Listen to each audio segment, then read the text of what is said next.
What's happening? Riot Starter TV is in the building. It's been a while. It's been a few ticks. So we wanted to come back strong, we wanted to come back hard, and we wanted to remind folks that we are Africans. No apology, no excuses.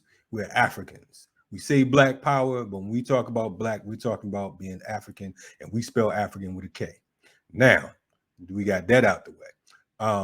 There's a whole lot going on the planet right now. So I think that, during these days and times, certain voices need to be heard. We need to get a joke every now and then. We need to be reminded of who we are and where we come from, because of the fact that oftentimes we get so involved in other people's livelihoods and morale and their cultures that we lose touch and we lose sight as to who we are. So today I wanted to come off, with one of my longtime comrades and friends who has been consistent. You know what I'm saying? Him and his wife, Baruti, two strong pillars, not only in the Atlanta community, but in the Pan-African community and the Black nationalist community. You know what I mean? They are two folks that I know that whenever I call on them, that we're gonna get what we asked for. So today I'm like, we've been doing Riot Starter TV for a minute, and it's about time for me to bring on some of the some weaponry. So today I wanted to invite this brother who is an author of over 40 books. He's a educator. He's the co-founder and director of Afrikan Institute here in what we call Rap Brown, Georgia, RBG in Atlanta. And today happens to be Imam Jamil H. Rap Brown's birthday. So we say shout out, salute to him on his 78th born day. So it was no other fitting time to bring my dear comrade and warrior, Mwalimu K. Baruti. So I want to welcome Baba Baruti. How's everything going, Baba? Everything is going excellent, and I do feel welcome, always in your presence. I think it's important for, without sounding arrogant or trying not to sound arrogant, for folks to know your importance to us, because I don't have time to be everywhere and to, accept every invite to come on program. But when you asked me to come on, of course, there wasn't any need to answer, because I knew I was going to be there. You've always been there, always been doing the work that needs to be done. And of course, that's something that we have to admire. That's the first thing that Eni and I are looking for in warriors, is if there's a connection between what they think, say, and do. Right. And that connection is grounded in being African. And that's something that we have consistently seen in you in terms of the work. And I believe that the first time that we actually encountered, that was when FDP had the serious model of the food program for homeless folks. And that was very, very impressive to us, to see that level of commitment and to see people working that hard for African people. We forget, I'm trying not to go long here, but we forget, this is when we want to know who we are, we have to look at our traditions. And one of the things about the women who were at the grindstone, these were the individuals who, if you had the least amount of education, but what they said was as important as the most educated. And we have a tendency to treat people, because of the way that this society is constructed, the way European culture operates, we have a tendency to treat those individuals who are not glorified within this culture like they are trash, like they deserve their situation, and they definitely don't deserve our assistance, because wherever they're at is their fault. That's right. And that, of course, is the opposite of what I believe. So it was very gratifying in terms of our ancestral way to see FTP feeding the people. And that was really kind of like our first connection. And like I said, that those first connections are lasting, and you have yet to disprove what we know. Baba, I give absolute thanks, and your words. Man, it's an honor to even receive your words, because of the fact that you and Mama Ya, you are two folks in the community that we revere. It's like back in the church days and whatnot. You don't cuss in front of the preacher. You ain't cursing in front of. You ain't blasting no music when you ride by the church. You know what I mean? The old lady with the big hat that's a friend of your grandmother. You know what I mean? When you see him, you straighten up, and certainly beyond a shadow of a doubt. And it's like like all serious workers and warriors, we have our humor, because of the fact that that's a natural part of our culture. You know what I mean? So I definitely appreciate it.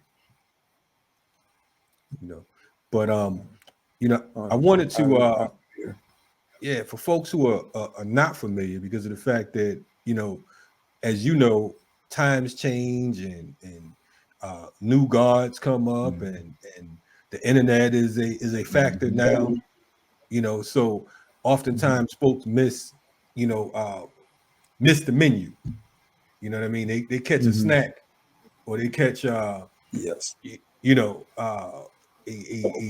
A piece of the pie, but they don't know what the pie is made of. So if you don't mind, please give us a rundown of who Baba Baruti is, and where you come from. Okay. And I'll start very early. And this is something I've seen in a lot of warriors and seasoned warriors. I was brought up in a home where you were trained to see contradictions and to stay away from them. You were trained to do what was right, regardless of consequences. That was what was brought up in our home. Even when you were acting stupid, if you will, you still held to those values, and those are values which I believe are missing a lot in our community and need to be brought back in. Nonetheless, sure. This is something that's guided my life, and no matter how I tried to run from it, it followed me. And I need to answer your question, but I want to say this real quick. There was after I read John Henry Clark's statement about we need to create a priesthood, we need to look for the qualities in those boys and girls that we can hone and make them benefit us. I tried to construct a list of the characteristics that you would find among warriors when they were boys, and even though that list never became complete because everybody's different, it was very hard to do. One of the things that I did discover from talking to many seasoned warriors was that they got into fights. And I talked to them. They got into fights, when they were boys, just like, boys do. The difference was that the fights were always about something that was righteous. It was always about a cause. It wasn't, because somebody stepped on somebody's tennis shoe. It was because you did something that was wrong, and that needed to be corrected. You were picking on somebody who was, half your size and half your age, and that needed to be corrected. Right. So that was, to me, that's followed me all of my life. So not most, 99% of what I do now is based on whether something is right or something is wrong, and I'll fight whatever is wrong, typically. But I was a wayward child. I was always getting into stuff. And I was always trying to find my independent way. Unlike most folks, and I always use NER as an example whenever I'm talking to folks who do not know me. This was always the case when I was teaching at Morehouse 20-some plus years ago, and I would always begin the class with a brief introduction to me, because I didn't want people to be confused. I didn't want them to confuse me with an intellectual. I'm not an intellectual. I don't like the idea of being intellectual, because the vast majority of intellectuals I've met in my life, they don't do anything for us. They don't do anything for the community. They want to pontificate about, do all the discussion, but they don't actually no boots on the ground. So I dropped out of school in 7th grade, and unlike the people many of the people I know and admire, such as my wife, who she went the right way. She went elementary, junior high school, senior high school, top in her class, all the rest of this good stuff. I was kind of different, and I ended up in the military and came out. I was like one of the last few who came in under the GI Bill, where they would send you a check for you enrolling and completing courses in school. I spent a lot of time in the bottle. I spent a lot of time in drugs. And in fact, when I graduated, #1 in my class from Alabama State University, I stumbled across the stage and almost fell down the steps because I was drunk. Wow. I began to turn around when my brother told me that I was going to be an uncle. And I realized that I knew it was going to be a girl. I didn't want my niece to see me this way. I spent, to make a long story short, I was 27 when I graduated from college. From 25 until about a year and a half ago, I tried to catch up. I realized what I was missing, and I realized that if you're going to be an educator, then you have to be slightly ahead of the students. So when I started at Alabama State, and that's a whole nother story. When I started at Alabama State, I decided that I was going to get serious with this. I started going to sleep at 5 or 6 o'clock in the afternoon, evening, and I would wake up at 1 o'clock, 12 o'clock, 1 o'clock in the morning, and I would study until it was time to go to class, and classes usually start at 8:30. I've been doing that for over 2 decades. Well, really over 3 decades now, almost. Trying to catch up, and then it registered, with me that I'll never be that far ahead of the game, and that I'm okay. What I've done is okay. I can forgive myself for throwing away opportunities, educational opportunities that I blew off, and that I'm in the right place now. But I say that because I don't want people to look at me as somebody that I'm not. I'm not that academician. I'm not that kind of a person. I'm give me hands on. I prefer to be working with a piece of wood than working with a book. Right on. That's. Hey, listen, this is and I think I've been knowing you for about 17 years at this point. I was reading your writings in Frontline magazine back in probably 99 or somewhere around there, 98, and that was my introduction. I couldn't wait to check out your articles, right? But this is the first time I'm hearing this story about your childhood. And now this is the aha moment for me. It's like, this is why I dig this brother right here, because of the fact that he comes from where we come from. You understand what I'm saying? I never confused you with being from anywhere else, but this particular part right here, this is the connection, because of the fact that, like most of the freedom fighters and my comrades that I deal with, they have a story to tell. It's that El Haj Malikish type story, you know what I mean? Where we had to walk through the fire to get to where we are. The problem is a lot of these folks who are out there now, they never had to walk through the fire. You understand what I'm saying? Their only experience with the fire has been a lighter, you know what I'm saying? A bit to light a cigarette or something. You know what I'm saying? So definitely glad to hear that. So you said, you becoming, knowing that you would be an uncle was the catalyst to change those ways. What brought you into the whole, realizing and recognizing that, I'm an African? You know what I'm saying? What brought about that transformation, or was that already there? Well, I'll say I've always loved Black people. And even when I was lost, my mind framed things in that way. It just wasn't. I just didn't understand the nature of the problem. Right. I knew that we were in trouble. I knew that we were one. I just didn't understand, why we weren't acting like we were one. I would say that really came about with meeting Inia, who we met on the first day of grad school.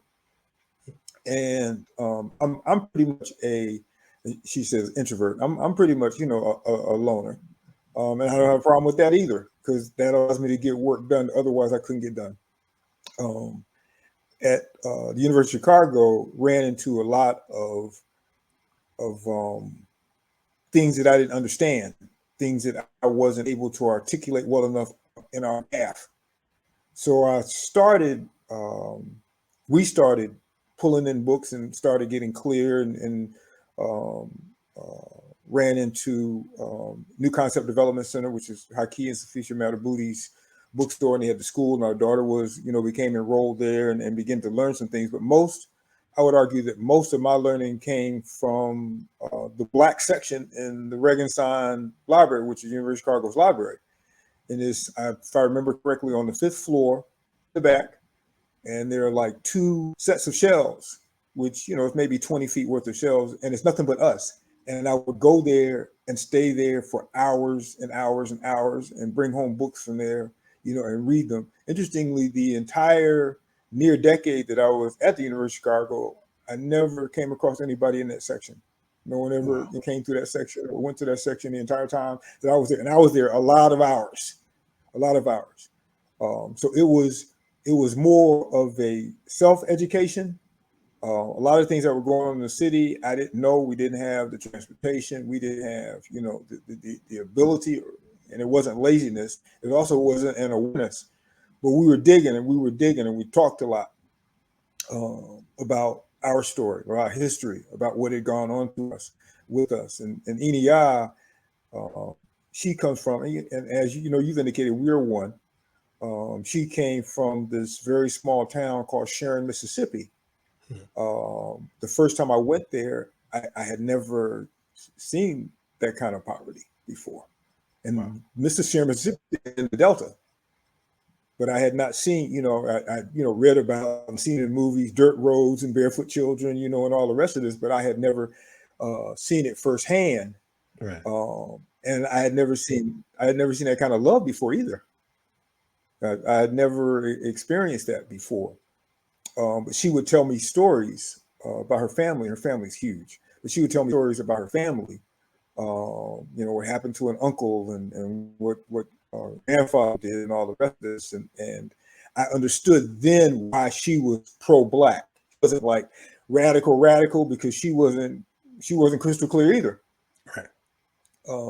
But those things moved us forward. Being in the military, you see a lot of racist stuff in the military. And unless you connect it to race, you just think it's just everyday occurrences.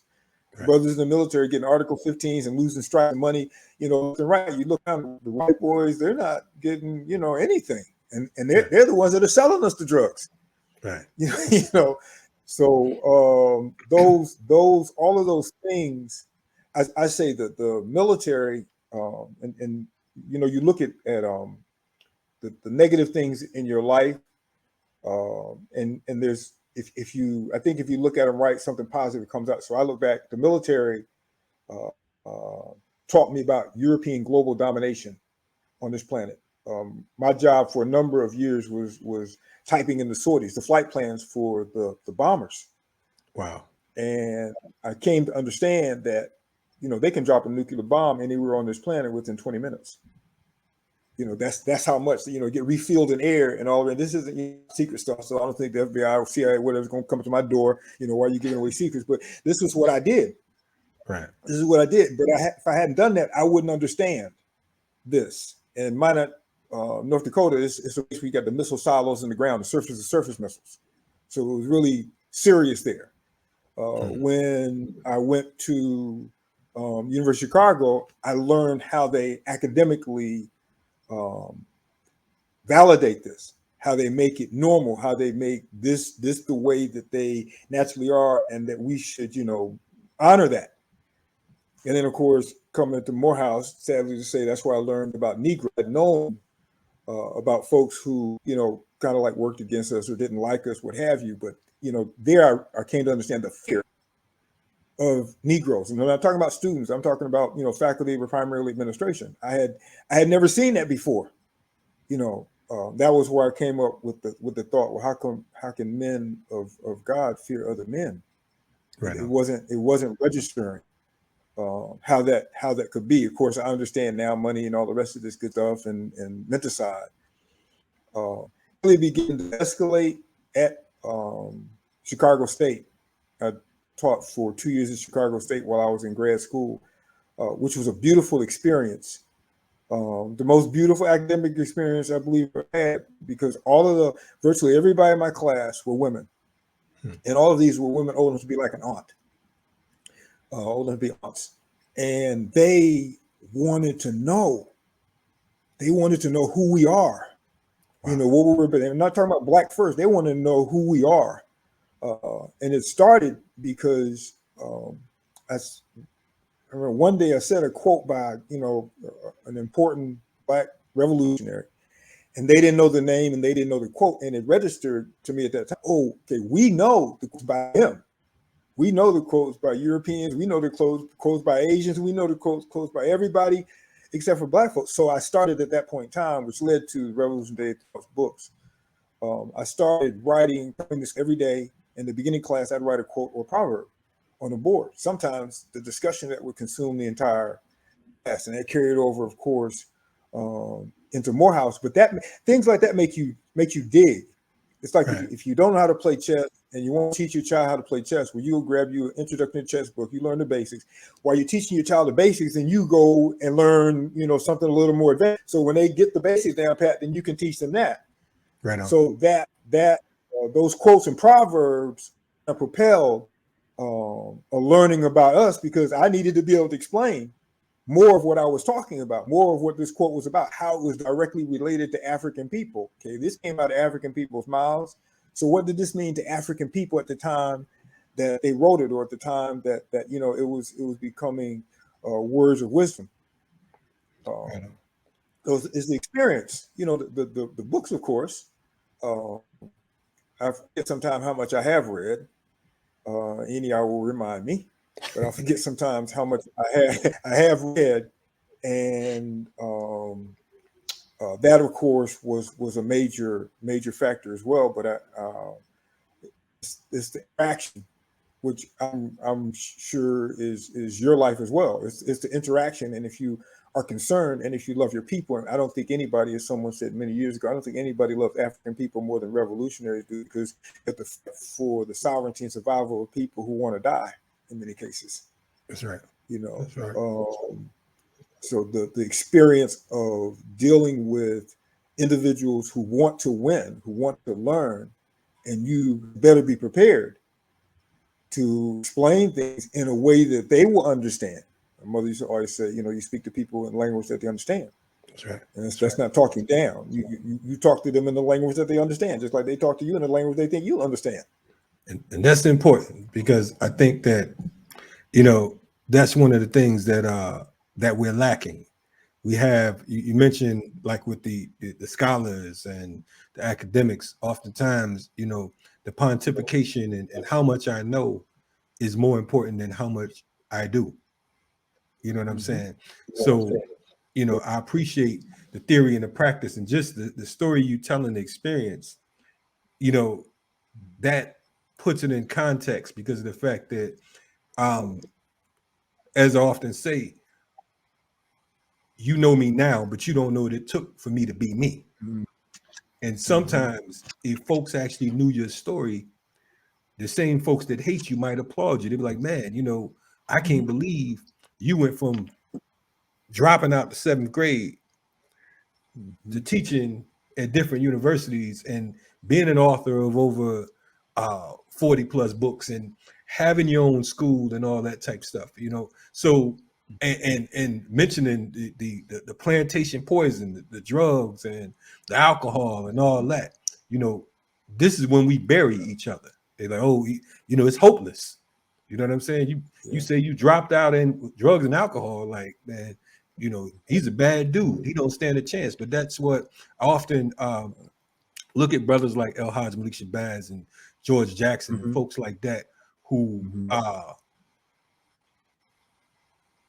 went in social prisoners and transformed into Africans, into warriors. So, you know, so I applaud that. You mentioned, you know, being from Chicago. I know that you mentioned the word mentacide. And with mentacide, this is going to be a two-part question. Okay. One, we know that one of my favorite authors in the world, Dr. Bobby E. Wright, happened to be an influence on you as well. And did you work with him at any point, or and can you explain mentacide for the folks who are unclear, and say a little something about psychopathic racial personalities and other essays? I know I'm asking a whole lot, but you know, I'm in class today. And no, I never worked with him. I never met him. Interestingly, like I said, we didn't really get out a lot in Chicago. And the University of Chicago can consume all of your time. It can consume all of your time. But I really didn't begin to study him or understand him until. But I do know where the clinic is. He and his wife opened up the first, you know, free clinic, medical clinic for Black folks inside of Chicago, and anybody from Chicago knows where that's at. Right. You didn't go opening things inside the South Side of Chicago, and that to me, of course, spoke to his importance, his contribution. Also, there is an essay called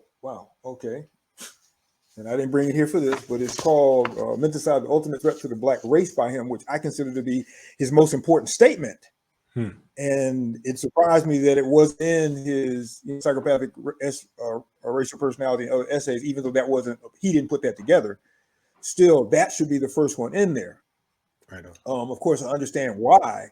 In the last paragraph of the essay, he makes a statement that blood must be repaid in blood. So that helps me understand why that didn't make it to the book. But I love him having coined the term mentacide, because it explains so much and at so many levels in just one word. It reminds me of a commercial that was on, I don't remember if it was Colgate or Crest toothpaste, where this flip top head guy, where he'd open up his whole mouth, his whole head would open up, and you see a row of teeth and row of teeth. And I'm saying that's like what happened to us. Somebody just took off the top of our head, scalp and everything, and just pulled out what was us. Right on. And didn't just put in thighs to kill your mind, but it killed our sense of who we are, and it put in place of that their sense of who we are. It didn't just leave a blank slate. It made us think as they would have us think about who we are, and that's part of the statements about a mentacide that's missing. Just like the statement about the Maroon Societies, these people left the plantation to create African society. They just weren't running away. That's right. They went to create African society, and those are critical points in terms of us understanding what has happened to us and where we need to go. So mentacide is and it's 27 books, not 40, but I'm getting there. Okay, 8, man. Hey, I might have read them twice. One of the books I entitled Mentacide Essays, and I talk about what mentacide is in that first essay. And the reason I titled the book that is because we have so many concepts that are so relevant to our thinking, and they're getting discarded. Nobody's using them anymore, and they need to be brought back up because they describe the situation perfectly. You don't have to come up with new concepts for mentacide, new terms for mentacide. Mentacide says it all. It means that you're brain dead, zombie. You're walking around operating in the interests of Europeans and any other group because you don't see us as worthy of that. Bobby Wright talked about how the main reason mentacide is able to have great staying power, and in fact, even strengthening power, because it's growing in magnitude, it's becoming more sophisticated, is because they control the institutions out of which we operate, including the family institution. Because just because it's not in your house doesn't mean that they're not regulating how you think or how you move or your aspirations. But I think mentacide is a key term. We look around, and within mentacide, for me, there are two different types of Black folk. if you will. I don't put warriors in the category of being mentalcidal, even though we're never, as Bobby Kobe KK Cambone, who's now an ancestor, would argue a concept called cultural misorientation, which is very close to menticide, or it's related to menticide. That none of us was completely clear of menticide because socialization is such a deep thing. It's virtually impossible to reverse.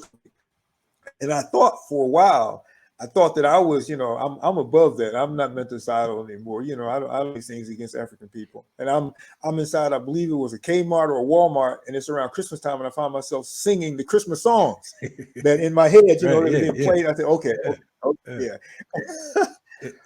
They heavy with it, but and it's indoctrinated. Yes, yes, deeply. You still say the Pledge of Allegiance. You can still say, the national. You can, whether you want to or not. It's whether you want to or not. Yeah, it's ingrained. Whether you want to or not. That's a critical point. Whether you want to or not. That's how deep it is. That's right. But the menticide concept itself is, I would argue, if we want to look at the mind, that's the most important thing keeping us down. That's right. Us fighting those individuals who refuse to be menticidal. So, right. When you talk to warriors and they're depressed because, their family doesn't want them anymore, or, is ignoring them, blah, blah, blah. Yeah, because they want to bring back down to their menticidal level. That's right. It's very hard for you to operate in a Eurocentric world as an African. Society is unaccepting. I'm stealing some stuff from Mama Rumba, but it's unaccepting of anything that is different from it. It wants to play the multicultural game. It wants to play the inclusion game, but it's inclusion on their terms. It's like in Tanzania, South Africa, when apartheid officially came to an end. There was no change in relative power. There was no change in relative position. There was no change in who controlled and owned what. But you get the impression from looking there, through the tourist lens, that there is this equality. Neocolonialism. The same thing. Right. Neocolonialism. The same thing here, because we, being menticide, we can't distinguish between power and influence. That's right. So it's like, for me, influence, even though I differ a little bit from Nana Amos Wilson in his book, Blueprint for Black Power, definition of influence.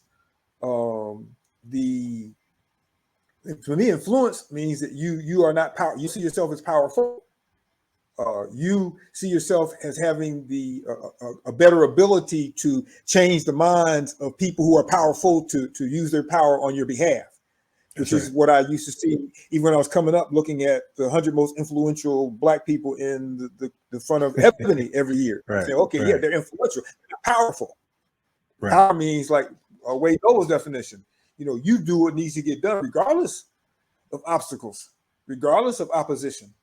Yeah. And we are measuring power as if it's influence in our community. Right. Influence as if it's power. Right. Yeah. That's part of menticide.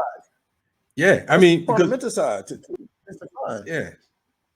And I think the whole influence factor makes our people think they're thinking.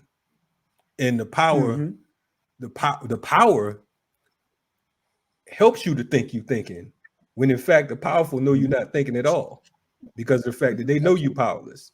So it's, I talk about the nigger machine, because of the fact that when you talked about pulling that cap back, it's like they created the nigger.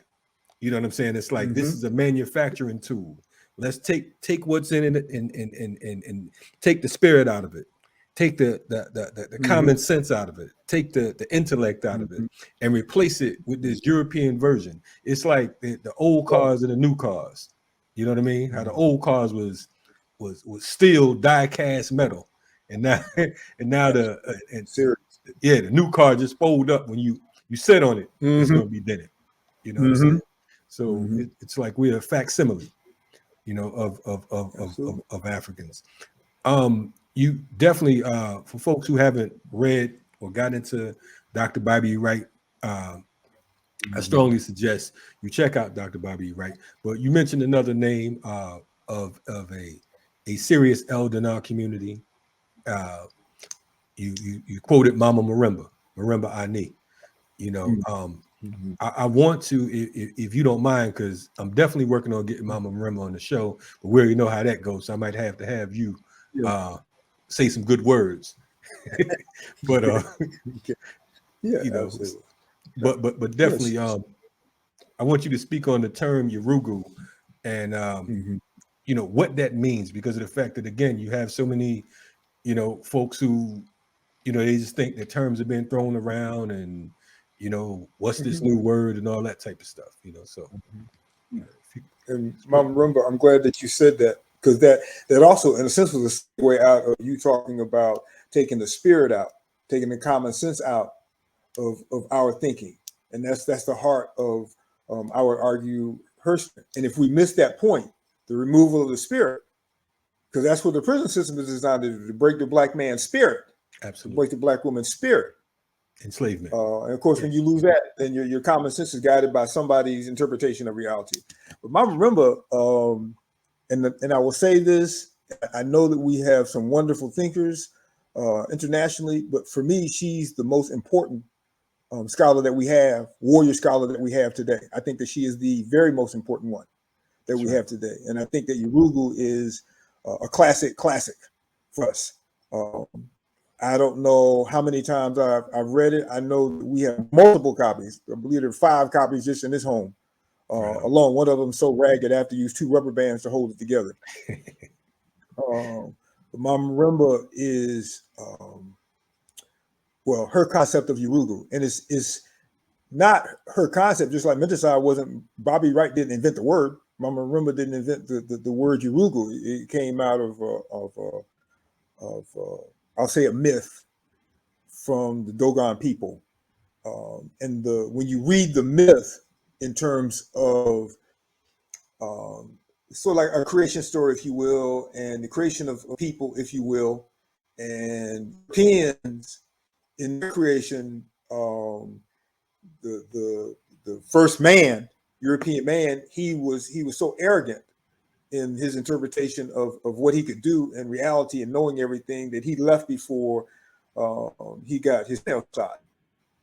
And that's what we're battling today. And when folks read this, need to read the story. It's short. It's a page long. It's like it's before the press of the book Yurugu. And look for key words. There are like absolutes in that statement. Can never. You know, he has some absolutes in there which really make it clear that this can never change. They can never change. This is their spiritual essence, or the essence, if you want to put it in those terms. But she went about it, and she continues to explain this in spiritual terms. And I think that's when we look at our tradition, our being spiritually grounded, historically. And you can look at European authors, you can look at continental African authors, you can look at all kinds. When they're looking at traditional African society, particularly way back when, one of the 2 things that they will consistently say is that Africans are the most spiritual people on the planet. The second one is the family orientation, which is evident today.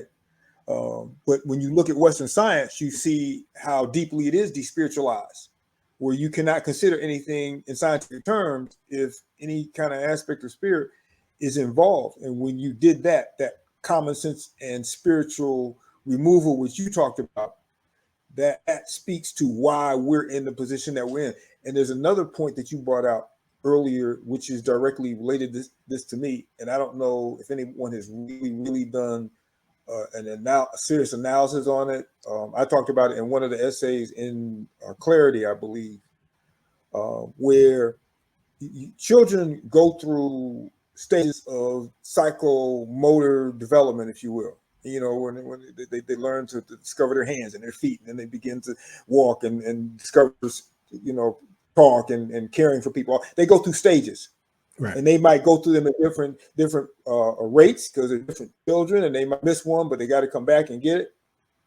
I argue that human society, or societies, because I'm not going to put everybody in the category of human because of how our ancestors defined human. That's right. Societies also have to evolve in a particular direction in order to be human and humane.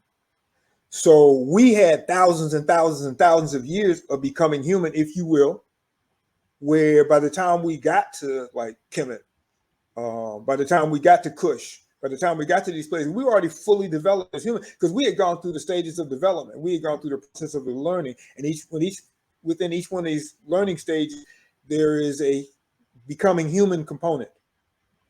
Europeans never went through those stages.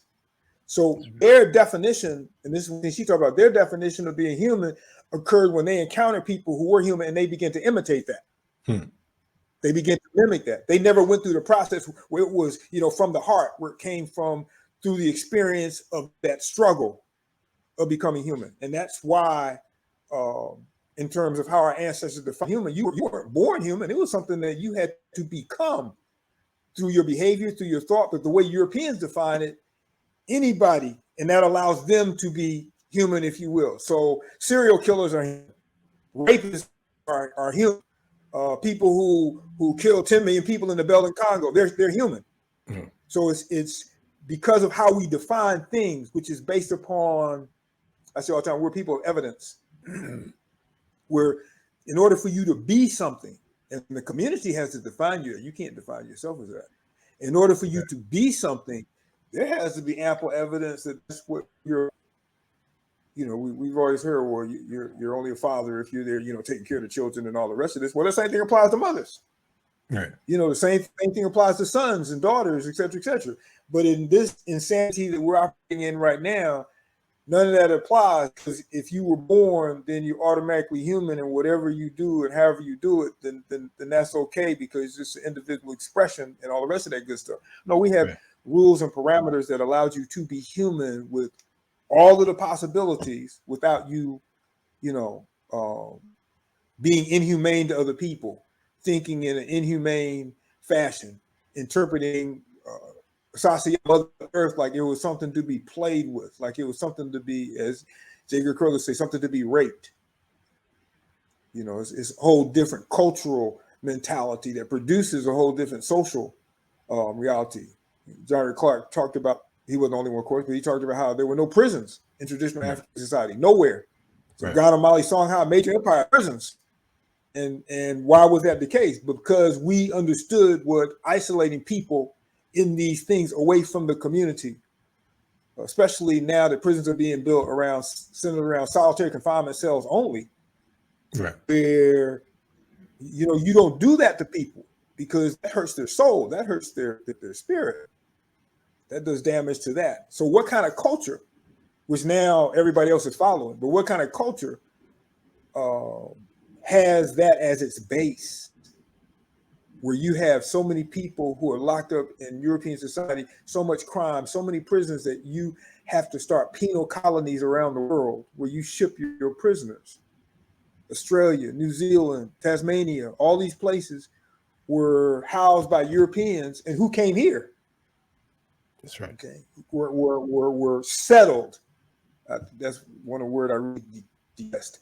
Were settled by Europeans who came from the prison system. So many prisoners that you don't have enough prisons for them. Send them to America. Send them over to colonize this new land, not even America. Let's gentrify this new land. Absolutely. And come up with new laws and rules that they've already broken. You know what I'm saying? Mm-hmm. Absolutely. I want to ask you, because of the fact that one of the things that I feel like folks are afraid to touch on in mainstream is our culture. You know what I mean? I think that that word gets thrown around loosely. Mm-hmm. And I think primarily is due to the indoctrination of European culture and how we've accepted defeat. Because to a great extent, you have folks saying that, I'm against the police, and then the first thing they say is, oh, you can't do that because the police will get you, Mm-hmm. or call the police. You know what I'm saying? You know, we're against certain things, but secretly, we and when I say we, I'm not talking about us, but as a people, we love this pain. I used to say that you know, Africans in America have battered housewife syndrome. You know what I mean? It's like you Yes. they're telling you leave this individual because of the fact that, you know, he's gonna kill you, he's gonna do such and such to you, and you just like, you know, like Stockholm syndrome, you know, you continue to make excuses as to why that pain is really a love tap. You know what I'm saying? Until it's too late. So I wanted to know from you uh, how important is African culture in our survival. One of the things, and I know that may sound like a somewhat silly question, but we have so many silly humans that you know that we don't want to address that. So how important is African culture to our survival? It's critical, and I've said in a number of places where any people who come to power, any group that comes to power, they bring their culture with them.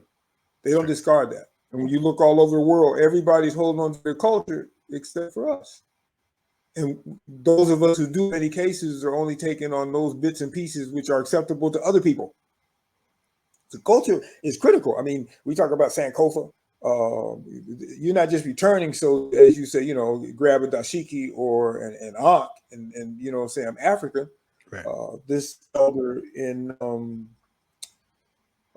this elder, he made the point about African-centered schools where we're different than other quote-unquote African-centered schools. Those of us who have African-centered schools, because we're not just trying to teach our children about Africa, we're trying to teach them how to be African.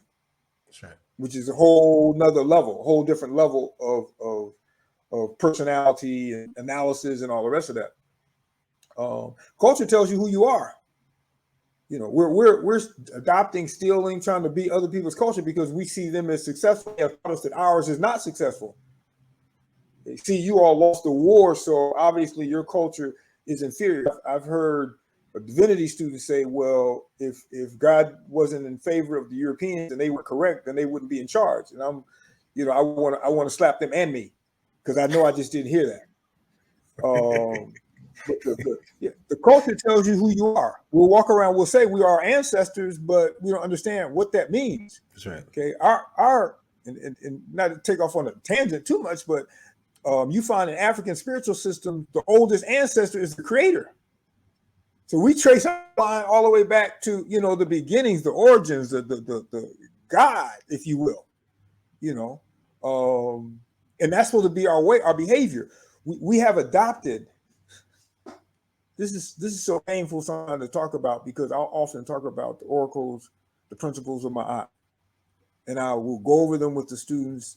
And when I'm finished, I'll make the point that in this culture and society, it's accidental. There's no such thing as an accidental culture.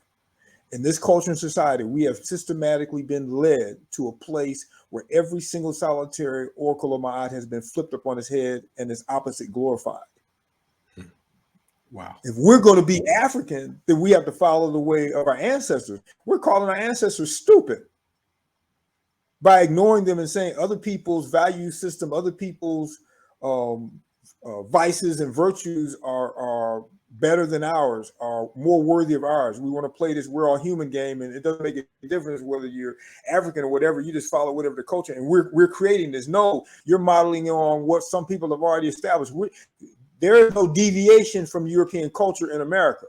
That's right. There might be, you know, you got the deviant this and deviant that, but they don't go outside of the bounds of European culture. They don't go outside the bounds of that thinking. And when you go back far enough, you find evidence of these insanities going all the way back. So if we're not going to go back, then we need to start calling ourselves African.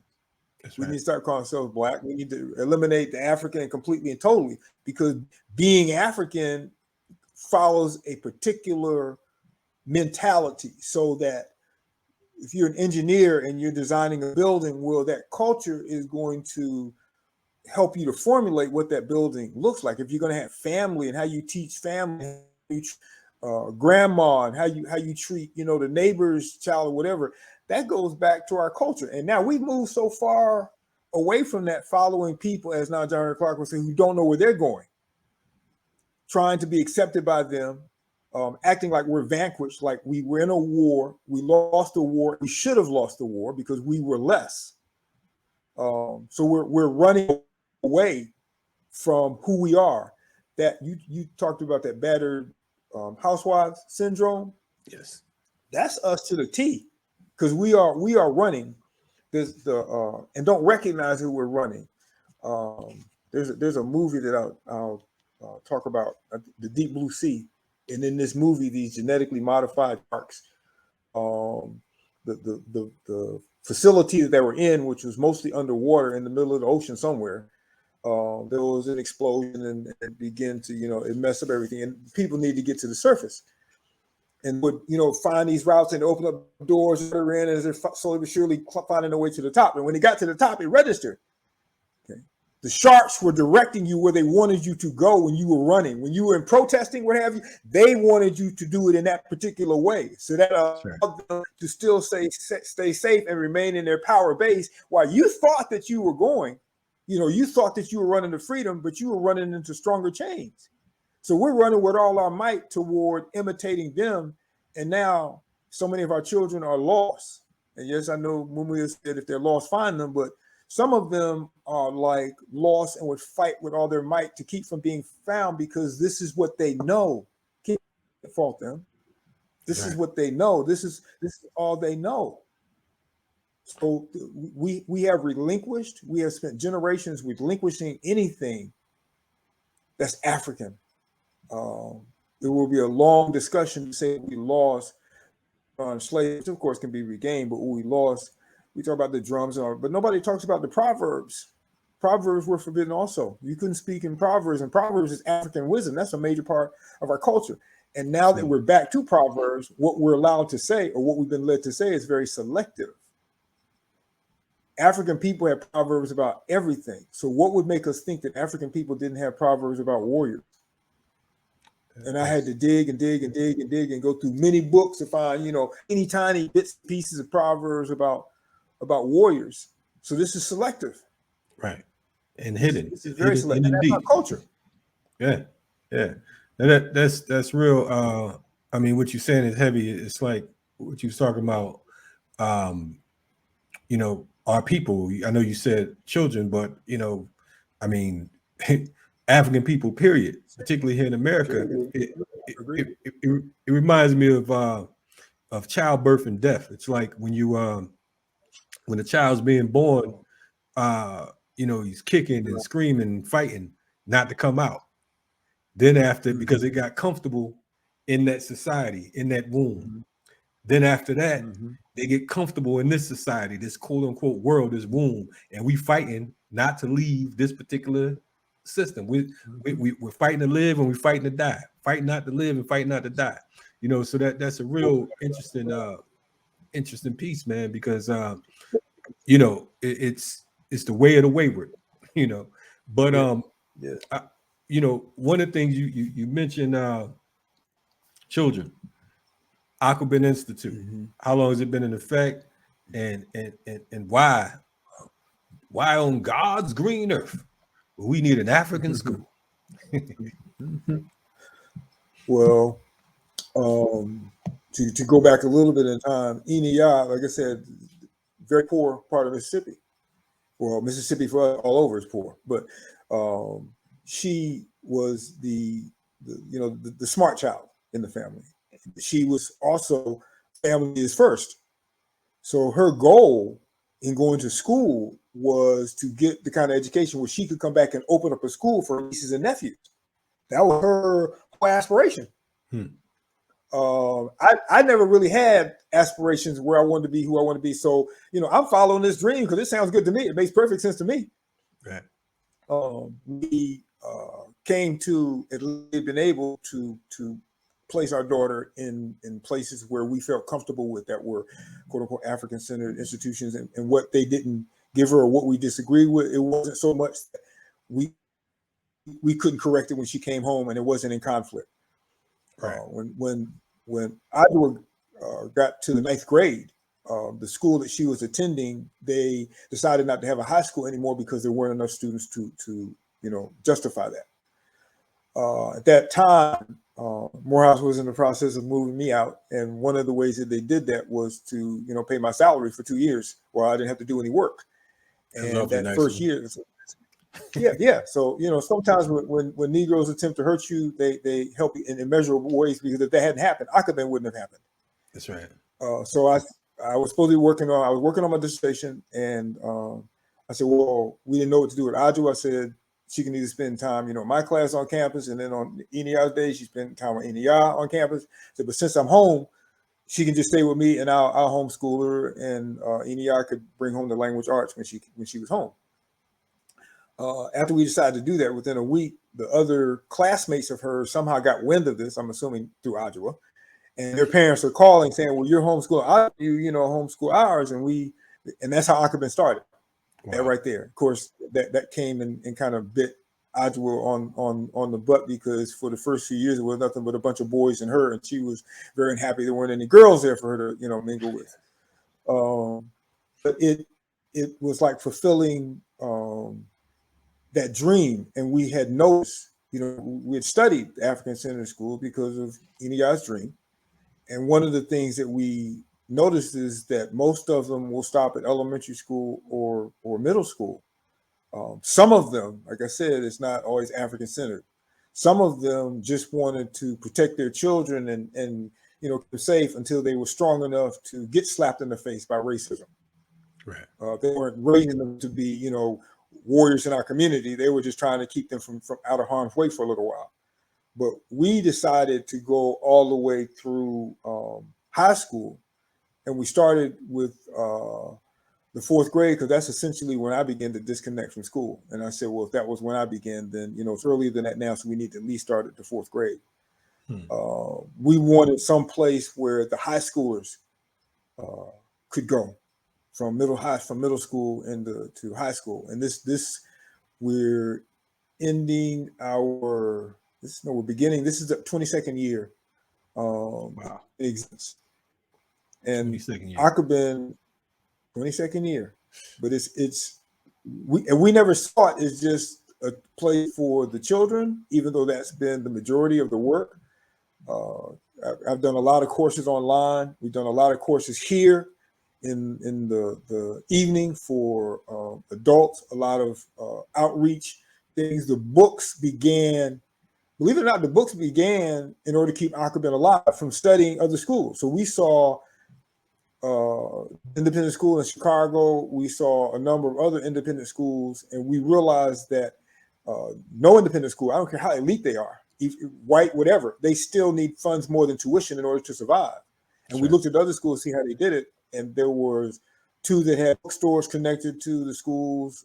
There were other things that they did to bring in the money so they could keep the school alive. Just like you see Black bookstores now, they'll have the serious stuff, but it'll be in the corner where you got the rest of it's just mess. But that mess is to be able to sell that serious stuff. So that's how the books got started. Wow. Okay, that's how when this place started, we had to have, we had to eat. So I found myself teaching chess part-time at 6 independent schools in the Atlanta metro area so that we could, eat. Wow. And I had to sit back and think. And I tell folks when they're getting ready to start a school, when they want to start an institution, homeschool institution, whatever, they need to sit down and think about what they're good at, that they can do, and that they love so much that when they get into it, they forget everything else. For me, those 2 things were writing and chess. Wow. So I started to listen to what was going on in the community. There were 2 things that started the first 2 books. The chess primer had already been written, and there's a story behind that, but Excuses and Negro Note Essays, they were like the first 2 books. Excuses started because they have the high schoolers or potential students to Morehouse and Spelman. They'll come early, and meet some of the teachers. And I was a very popular professor at Morehouse at the time, so they asked me to speak to these students, and I was talking to them about interracial relationships. And I was explaining, we in the Garvey fashion, and trying to do my best to be, not too rough. And one of the young men, and they weren't antagonistic toward this. One of the young men got up and he said, "Well, it's been scientifically proven that Asian men and Asian women and Black men have a better sexual fit." And this is the first time ever I laughed. I was trying not to laugh at the student, but I laughed at the idea of that. And another student got up and said, "Yes, I know material as well." That led to the writing of Excuses. And I went back to the class and I began to, look down and cover all of the reasoning that was going on for that. And that led to Excuses. Negroes and Other Essays, the second year that I was paid not to be there. The young man who became SGA president, he asked me to come and do his inaugural speech, his inaugural statement. So I came and I explained what Negroes are. And after it was over, the students come to you and they'll say, this is a dumb question, but, of course, to me, it's not a dumb question unless you're not thinking. Right. He came and he said, "What are Negroes?" And it registered. Oh, these guys haven't been in my classes. They don't know what I've been talking about. And that led to the writing of Negroes, which initially was supposed to be something for college students who, were not acquainted with other ideas that they need to be acquainted with as Africans on this planet. So that led a long way around the story of that led to the writing of books, something I love to do. I love to write. Questions from the community, came, and that is really what every book is about to a significant degree. Things that need to be resolved in the community, and all of that just, if you want to say spiritually guided, the ancestors make a way. There was one year here where Enia and I differed, but I'm pretty sure we only had one full-time student and like two, to take at least 12 students for us to be able to basic bills. But that year, the book sales went skyrocketed, and they made up the difference. Next year, we had more students, the book sales went back down. But for that 1 year, the sales for books made up the difference of, the students not being here. So I said, the ancestors, they make a way. That's a blessing for you to be and I know the feeling about people paying you to not show up. You know what I'm saying? We come from a similar tribe. Yes. They always want to. We still gonna pay you. We just don't want to. If you just chill for a little while, that type thing, whatever. Stay away. Yeah, that's the Negro themselves, and I find more Negroes in quote unquote movement than I do amongst the masses. Go figure. Right? I do too. Too. So they know part of their job is to disrupt. That's right. Part of their job is to corrupt, and they come in looking like lion goes to their herd, looking for that weaker one. That's right. And sometimes it's by default. I talk about folks when we talk about working for the state. Sometimes your actions and or inactions will cause you to work for the state by default. Some folks would be like, well, he don't work for the state. He just, he just getting high. No, he working for the state. He just not getting a check. You understand what I'm saying? So we got to be clear. It's there's no gray area. It's either you for or against. It's not, I love my people, but I'm still gonna call the police on them. You know what I'm saying? So we know how they go. Man, you made a very important point. You made a very important point that a lot of people miss out on. Some of Urugu's, some of the state's best agents are volunteers. That's right. They're not paid. Yeah. They exaggerated Negroes. They want to, they want to be. You know what I'm saying? They want to prove that. And I find that a lot in amongst the quote unquote academics, because of the fact that oftentimes they want to be the Black version of. They want to make sure that they are accepted, and they want to make sure that everything is done in a proper quote unquote manner. You know, even when they resist in a way that is acceptable. I was talking to some folks the other day because a brother asked me, where did I get where does he go to get a permit for a protest? And I was confused because of the fact, I'm like, dude, listen, I've been involved in protests for over 30 years. I've never once in my life gone to get a permit. I never went to ask permission for me to rebel. I mean, that kind of defeats the purpose. If I got a problem with you, I'm not going to ask you for permission for me to tell you that I have a problem. You understand what I'm saying? I mean, that you know, so you know, we want to do things within lines. We want to talk about, well, legally, you know, either you for or you against. You know what I mean? And we have to be clear as to our roles and so on and so forth. How can the people get in touch with you? What's the website? You know, you have some awesome books. You have Afrikan Institute, you know, which you guys are online now as well, as far as virtual. Or, well, we're everything is virtual now, and we're coming to love it because we're the number of particular children that we're able to reach, you know, in California, wherever. Right. You know, we couldn't do that here. So our website is www.akobenhouse.com. Of course, you know, I'm on Facebook and Mwalimu Baruti, also Baba and Mwalimu Baruti, because I make everybody friends on Mwalimu Baruti, but Baba and Mwalimu Baruti, as well as Akaben Institute has a Facebook page, and we're pretty much centered around that. If you reach out to us with a message or what have you, Baba and Mwalimu Baruti or Mwalimu Baruti or Ya Baruti, we reach. You know, we'll contact you. We'll reach back out. But folks can email me at Mwalimu Baruti at yahoo.com. No space in between Mwalimu Baruti. And we especially I guess liking, I'm not too sure how it's done, but the Baba and Mwalimu Baruti page, because I said everybody can't be on Mwalimu Baruti's page, and everything that's posted on Mwalimu Baruti's page is also posted on Baba and Mwalimu Baruti's page, so you can see everything that you need to see there.